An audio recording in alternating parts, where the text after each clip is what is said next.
Fried rice খেতে ইচ্ছা করছে, কিন্তু সেটা যেন হেলদি হয়।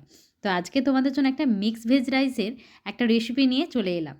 প্রথমে দেখো সবজিগুলো সব কেটে রেখেছি, ক্যাপসিকাম, বাঁধাকপি, গাজর, বিনস, পনির, ফুলকপি ছোটো ছোটো টুকরো করা এবং সুইট কর্ন। প্রথমে পনিরটাকে আমি একটুখানি হালকা করে ভেজে নেব। তার জন্য হলুদ গুঁড়ো এবং তার সাথে একটু রেড চিলি পাউডার দিয়ে দিলাম এবং সামান্য একটুখানি তেল দিয়ে দিয়েছিলাম। তো এইভাবে ভালো করে একটু নাড়িয়ে নিয়েছি চামচে করে, যাতে সমস্তগুলোর গায়ে যেন লেগে যায়। এরপর একটা ননস্টিকের তাওয়াতে সেই পনিরগুলোকে হালকা করে কিন্তু ভেজে নিয়েছিলাম। খুবই লো ফ্লেমে কাজটি করছিলাম যাতে কোনো রকম কড়াতে ধরে না যায়। তো দেখতেই পাচ্ছ খুব সুন্দর করে এপিট ওপিট করে ভালো করে ভেজে নিয়েছি। এরপর সেটিকে একটা বাটিতে তুলে রাখলাম। এরপর পালা হচ্ছে আমাদের রাইস। তো প্রথমে একটু কড়াতে বাটার নিয়ে নিয়েছিলাম, জাস্ট ওই 1 চামচই বাটার নিয়েছিলাম, তাতে সমস্তটা করব। তো এরপর আমি সামান্য একটু হলুদ গুঁড়ো দিয়ে দিয়েছি, যাতে একটু জাস্ট কালারটা হয়। তো ভালো করে এবার হলুদ গুঁড়োটাকে সুন্দর করে এতে নাড়িয়ে নিলাম, যাতে ভালোভাবে মিশে যায়। এরপর আমাদের ভেজিটেবলগুলো দেওয়ার পালা। প্রথমেই দিয়ে নিচ্ছি ফুলকপি, কারণ সেটা হতে একটুখানি সময় লাগে।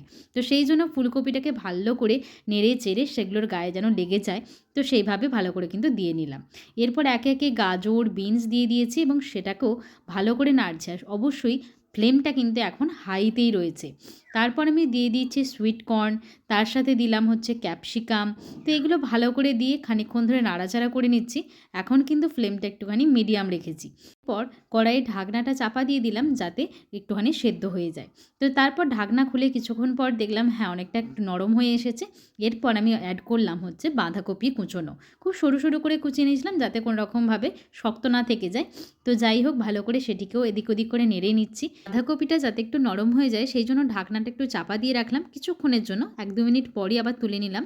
দেখলাম যে হ্যাঁ, নরম হয়ে গেছে। ভালো করে একটু দেখে নিলাম যে হ্যাঁ, এটা একদম ঠিকঠাক হয়ে গেছে। এরপর আমাদের কিন্তু পনিরটা যেটা আমি ভেজে রেখেছিলাম সেটা অ্যাড করে দিয়েছি। আর তার সাথে একটু নুন ছড়িয়ে দিচ্ছি, আর সেই সঙ্গে একটুখানি গোলমরিচও দিলাম। এতে করে স্বাদটাও বেশ সুন্দর থাকে। আর হ্যাঁ, কিশমিশটা আমি কিন্তু আগে থেকে ভেজে নিইনি, কিশমিশটা নরমালি দিয়ে দিয়েছি। এটা আমার মনে হয় স্বাদটা একটু বেশি ভালো লাগে।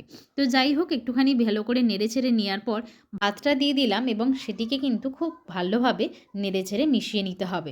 আর এই সময় আঁচটা কিন্তু খুব কমে রাখতে হবে, না হলে ধরে যাওয়ার সম্ভাবনা থাকে। তো দেখতেই পাচ্ছ খুব ভালোভাবে আমি মিশিয়ে নিয়েছি এবং একটুখানি টেস্টের জন্য জাস্ট 1 চামচ মতো চিনি আমি গুঁড়িয়ে দিয়েছিলাম। যদিও চিনিটা অ্যাভয়েড করাটাই ভালো, কিন্তু আমি না করে পারলাম না। তো যাই হোক, দেখো ভীষণ সুন্দর একটা হালকা মিষ্টি ভাব ছিল। ফাইনালি ফিক্স ভেজ রাইস আমাদের কিন্তু রেডি হয়ে গেছে। এটা তোমরাও ট্রাই করতে পারো, আশা করি খুব ভালো লাগবে।